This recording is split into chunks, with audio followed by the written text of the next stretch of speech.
KCRW sponsors include A24, presenting Moonlight, a film chronicling 3 chapters in the life of a young black man discovering his identity and experiencing first love as he moves from childhood into manhood.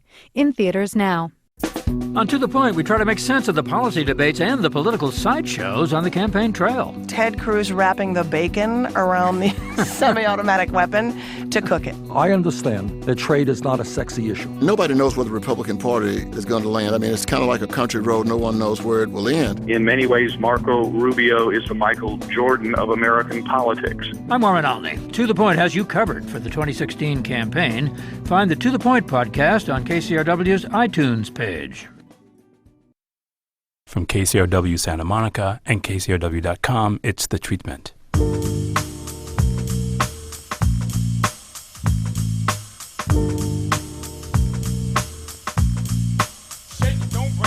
Welcome to The Treatment. I'm Elvis Mitchell. Since my guest Adam Scott was here last, he had a very successful run on Parks and Recreation and has turned to producing himself with ACOD and The Overnight, which is just out this year.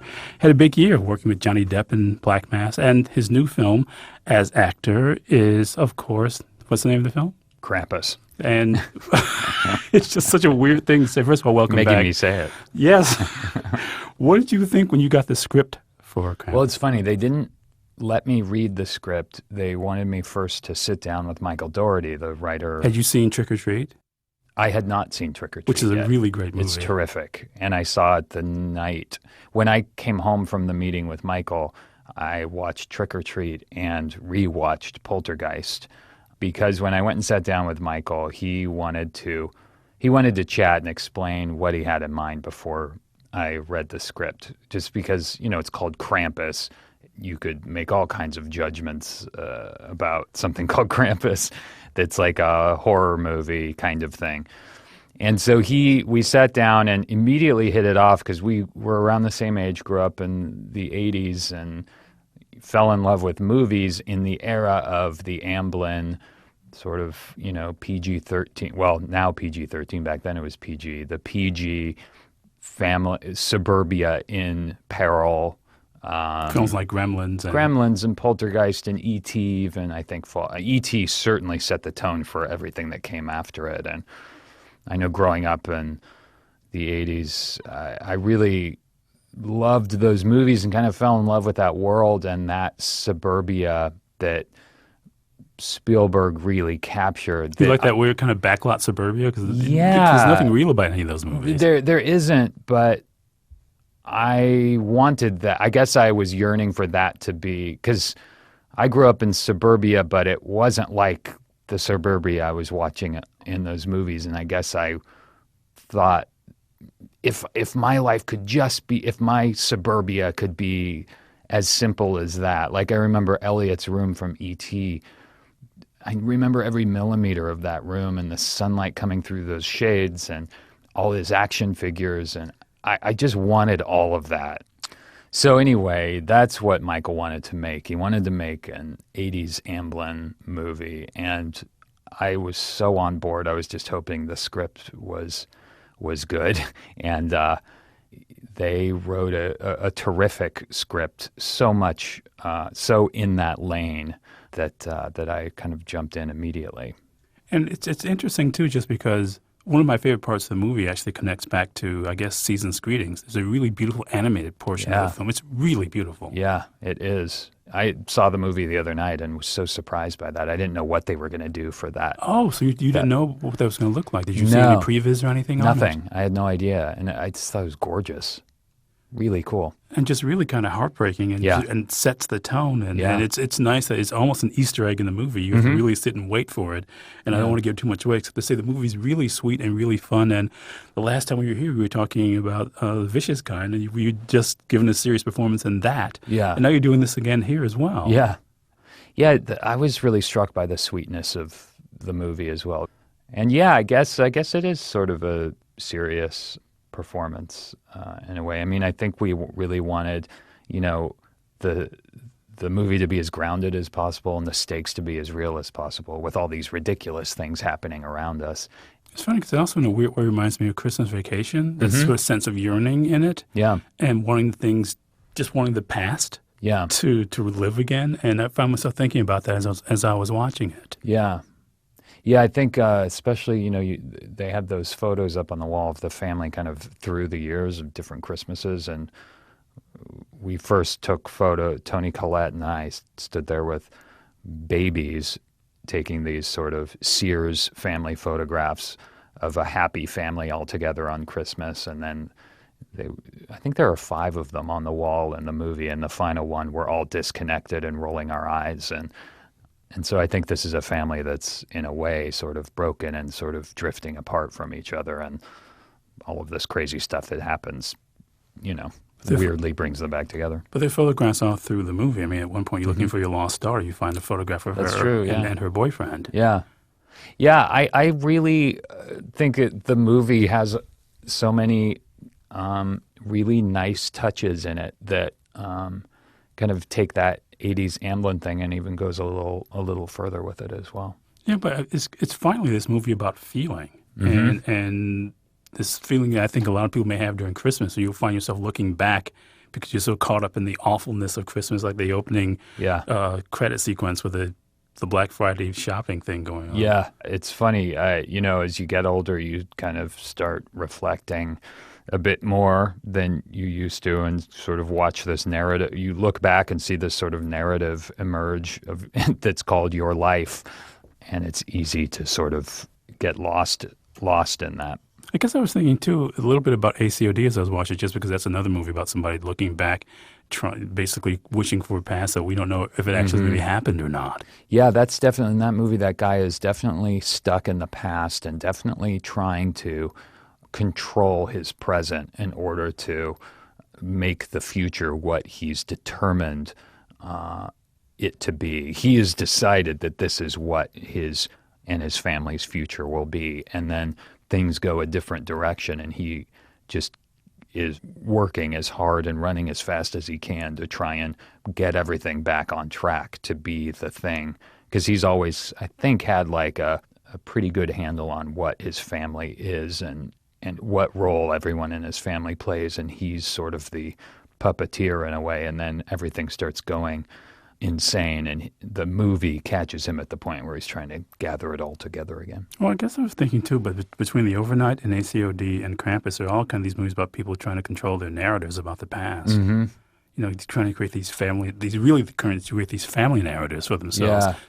Almost this thing you were talking about, wanting to have Elliot's room and wanting that suburbia you saw in those Amblin movies. But these are all guys doing kind of that same thing, aren't they? Yeah, it's so funny.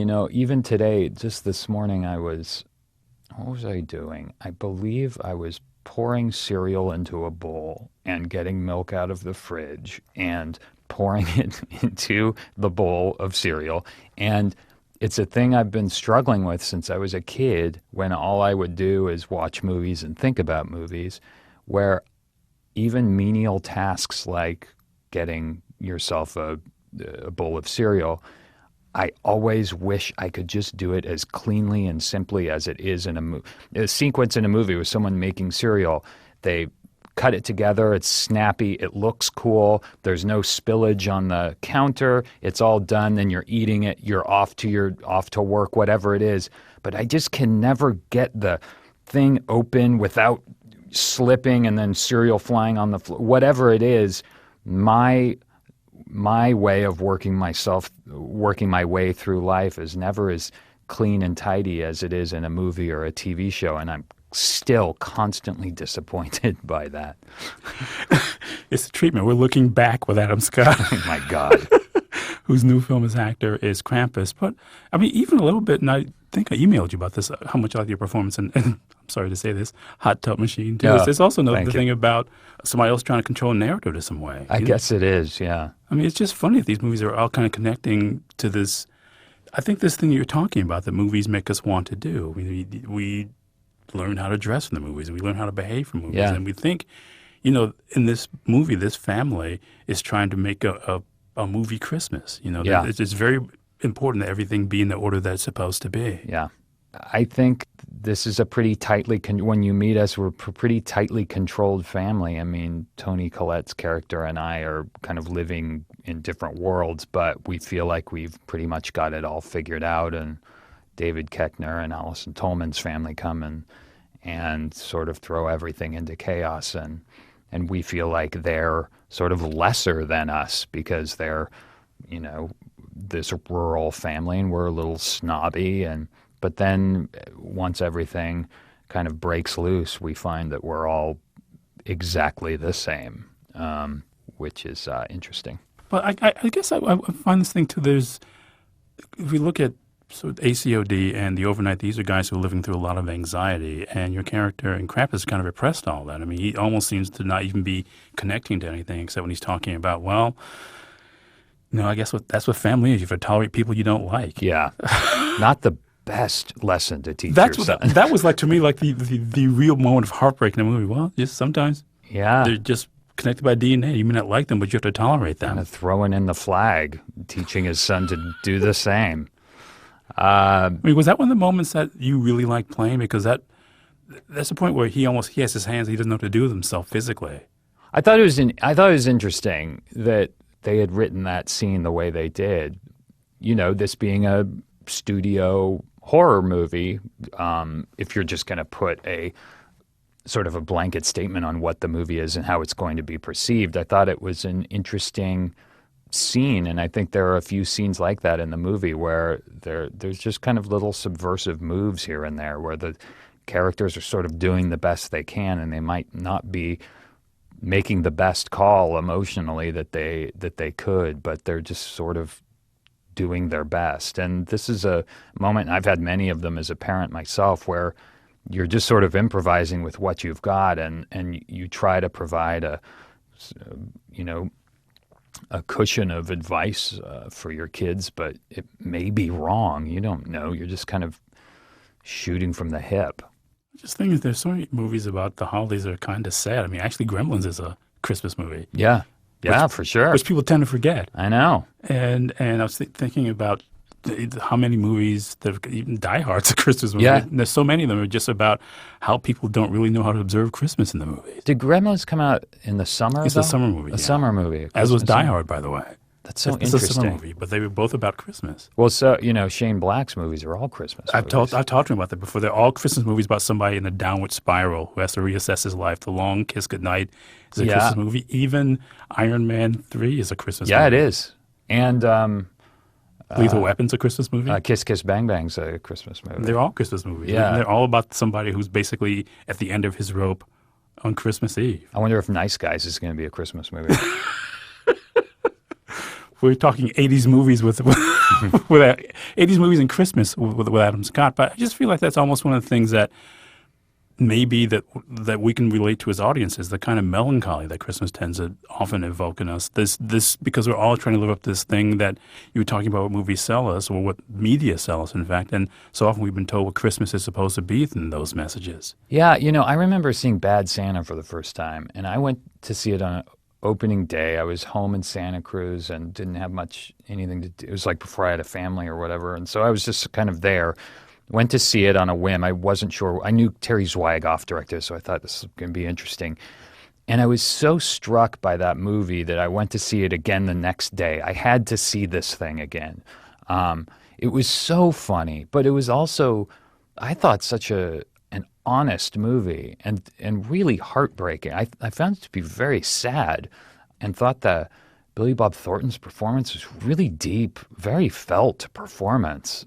But the filmmaking was not apologizing for him at all, for his behavior at all. And it wasn't particularly glorifying it either, even though those laughs come from a place of, because we all wish we could say all those things he was saying about Christmas. And I think that is such an interesting movie. And I think the darkness that comes with Bad Santa is something we all, underneath it all, kind of feel about the holiday. And I think Krampus sort of picks up on some of that and really imbues it with this really hopeful, very sweet innocence that at least I wasn't expecting before I actually watched the movie.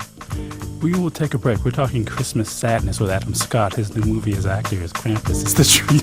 There's more to come. Stay with us.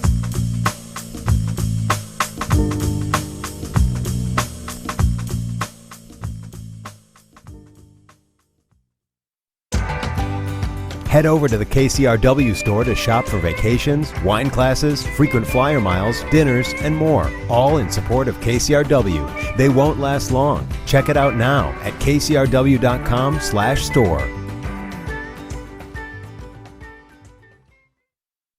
Welcome back. It's The Treatment, more Christmas melancholy with my guest, Adam Scott, whose new film is Krampus. And, of course, we should mention Adam Scott being a personal friend of Bono, as we know from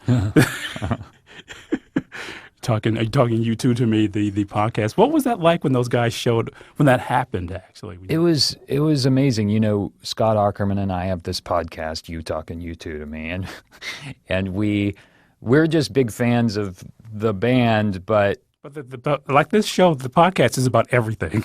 Yeah, sure. It really was.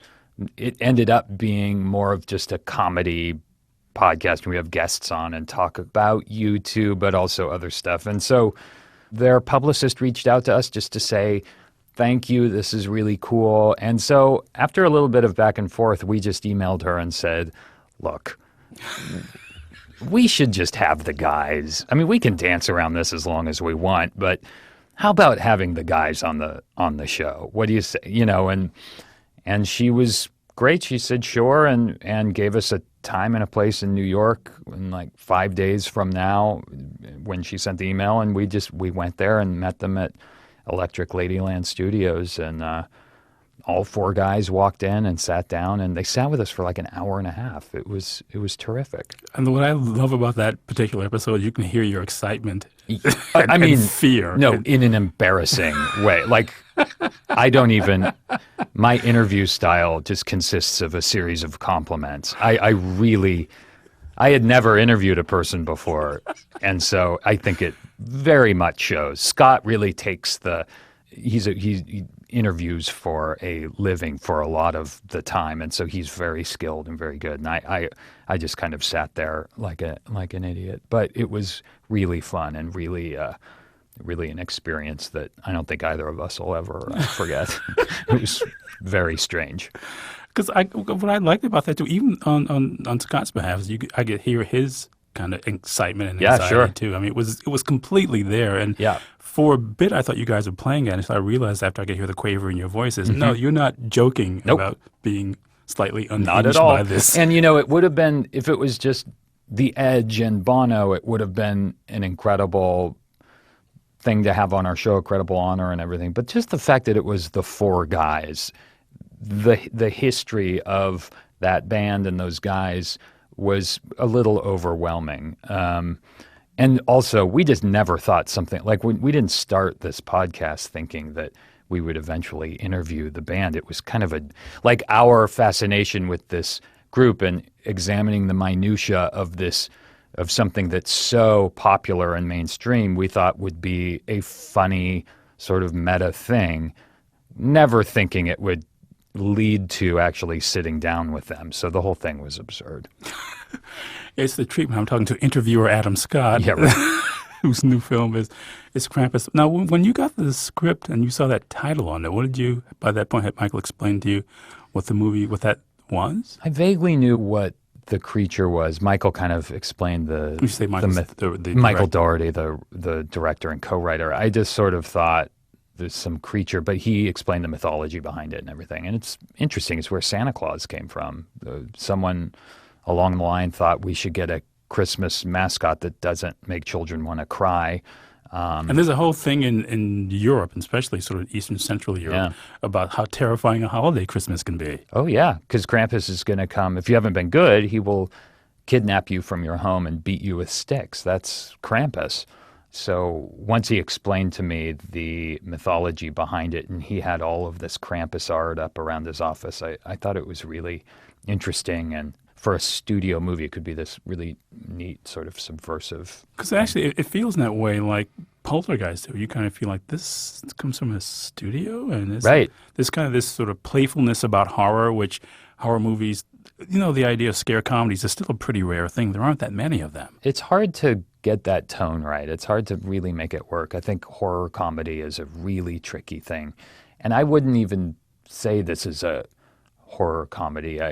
I guess it's more of just a family dramedy and then some kind of supernatural things end up happening, which is, Poltergeist is a really funny movie. Going back and watching it again, I'd forgotten how funny it was. But the comedy comes from the true to life element, the fact that it really feels grounded and real. Well, it's a real family. I mean, you get the sense, they're like smoking weed after the kids are in bed, and okay, yeah, this seems like a real family. And Craig T. Nelson with the remote control battle with the neighbor and all that stuff. It's great. But I mean, apparently it was secretly directed by someone very near and dear to all of our hearts. Or at the very least, edited by that very same person. Yes, indeed. But that kind of playfulness in that movie, and I think the 80s was a big period that you had that, and you had Ghostbusters, that period where horror and comedy were combined, and the idea of making this a movie where you have to believe everybody in it. I mean, because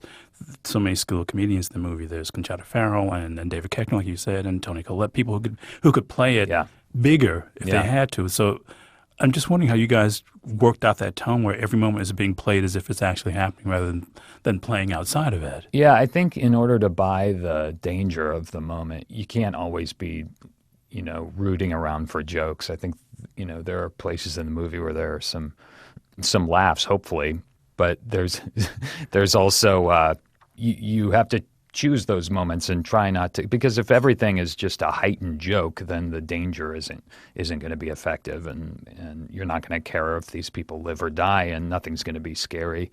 So I think we tried to make it, and Michael certainly was keeping his eye on making the comedy come from a very real place when necessary, but not it wasn't the main objective to make it a hilarious movie.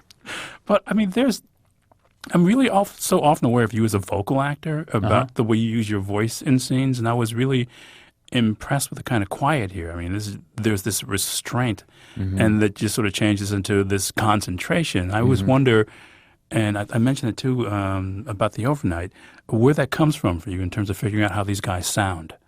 That's interesting. I'm not sure I really think about that too much before. Overnight was such a different circumstance because we shot it in 10 days. We shot it for a very small amount of money, like a block away from our house. And the crew was 13 or 14 people, including actors. It was a small production, and my wife Naomi and I were producing it. And so it was a really nice freedom because I was so busy with everything else, with helping keep this train on the tracks, that the acting was, I would just jump in front of the camera at the last minute and just do it, and didn't have time to overthink it. And I really enjoyed it. I enjoyed having my time completely filled around the acting, so I didn't have time to ruin it with my brain. And the couple of times I've had the opportunity to direct, it's the same thing. You feel like there's a lot of time on set when the camera is not rolling that as an actor you can drift off and watch your iPad or think about other things. If all of that time is filled for the entire day, you're much more tired at the end of the day, but it's a much more satisfying work day. So with Overnight, I'm not sure if I even thought about how this guy sounds. I was just trying to fulfill get the scene done so we could keep moving, so we would have time to shoot the whole movie. Wow, because I guess I thought just thinking about how all these guys sound, each of these characters sounds really different. And, in ACOD, basically, after his life starts to fall apart, you hear his anxiety. Yeah. Every time, you can almost hear how constricted his breathing is after a while. Yeah. Are you happy that so many of these last few movies have been about guys dealing with family? Because it feels like it's actually hitting pretty close to home for you. Yeah, it is, actually. I guess so. I guess those are things that because I'm always thinking about my kids and are they happy enough? How can I make them more happy? Am I screwing them up? Am I spending enough time with them? Am I pressuring them to spend too much time with me? Am I a great father? Am I a terrible father? Why does that person seem like a much better father than me? All of that stuff takes up a lot of my time, and so when that is reflected in the work, I'm eager to kind of, open that vein, I guess. Well, I just think there's so few movies that really deal with family in any consequential way. I mean, you sort of know that the characters have families sometimes, but movies tend not to deal with it, or TV shows in any honest way. And I just was wondering if these movies, because these guys are all trying to sort of figure out their places in these families, if that becomes some kind of weather vane for you, or in a way, because it feels like I can see the sort of maturation of you as an actor in these roles. Mm-hmm. I think also getting to the age I'm at, and in the last couple of years I'd never been to therapy before, and started going just to... What prompted that? I felt like it was time. I felt like I should know why I'm who I am. I had always talked to an imaginary therapist in my head. Like, this is probably what I'd be talking about if I was in therapy, and it would work out why I think I do this. And then I just sort of thought, why don't I just go? And so I went, and it's extraordinary, as anyone knows who has found a good therapist. And so I've been reflecting a lot on my life, and so when these projects sort of veer into that lane a little bit, it's very raw and ripe for me right now, and I feel like I can add to it. What was that disconnect like between having these therapy sessions in your head and then actually finally sitting down with a therapist? Well, that's part of what I'm working out in therapy, honestly. I think it's good for anyone to sort of stop and think, I'm worth the trouble to go sit down in that chair or that couch or whatever and talk to someone about why I think I am who I am, and how I can be better, I guess. It's interesting because last year, I don't know if you remember, I talked about one of the things I liked about you is that I think of you as being such a listener as an actor. Yeah, and, very nice of you to say. Well, you pay attention, and that's nice to watch. But I've also noticed in these past few movies, I don't know how much this relates to the therapy, but you were less apt to try to fill a space. Do you think that's a consequence of that too? I think maybe I was struggling for a very long time before I had any career to speak of. And when you are struggling career-wise, when you don't know if you're ever going to work again, and I still don't. I mean, that's all, you never know. But when you are just sort of going from job to job, and your parts are tiny, you feel like you have to stuff as much as you can into limited space. But when you kind of relax and you don't grip the bat quite as tight, and you are a little more confident with yourself and who you are and where you are in the world and what the material is and what it requires, you're not as anxious to fill the space. Well, I mean, I really see it in this movie. Just that, there's a lot of quiet in this. And even just watching your stuff with David, and I can see there's a time you might have been a little more wound up and go back and forth with him. But there's just, it's not to say you weren't an actor before, but there's just a different way you're just encountering his character. Oh, well, thank you. Appreciate that. Oh, and the therapy's done. We're out of time. It's been too long. Please come back soon. Oh, please, anytime. My guest is Adam Scott. His new film is Krampus. Please listen to Are You Talking You Too? Oh, God. I'm sorry. Listen, I at pay your attention. own peril. Oh, okay. Maybe it'll come back again. Our recording engineer who also mixes the show is Kat Eor. The show is edited by Blake White, who's the associate producer. I'm still not going to therapy.